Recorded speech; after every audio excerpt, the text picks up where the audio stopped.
À l'heure du tout numérique et du big data, notre monde se voit submergé par les amas de données. S'ensuit l'apparition de termes étranges, que l'on voit souvent sans en connaître le sens.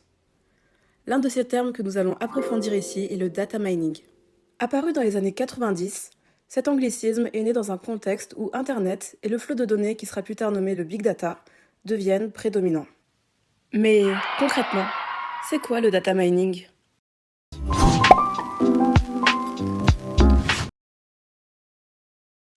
Eh bien, comme son nom l'indique, data mining signifie extraction de données en français.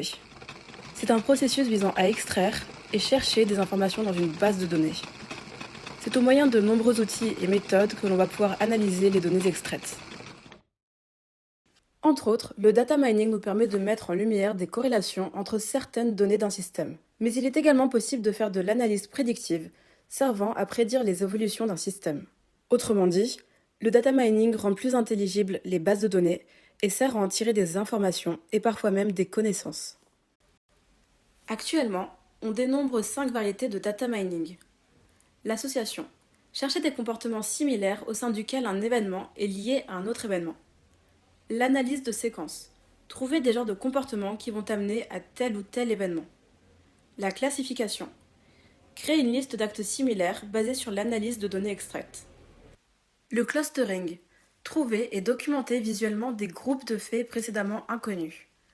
La prédiction. Découvrir des genres de comportements pouvant mener à des prédictions raisonnables sur le futur. Celui-ci est aussi connu sous le nom d'analyse prédictive.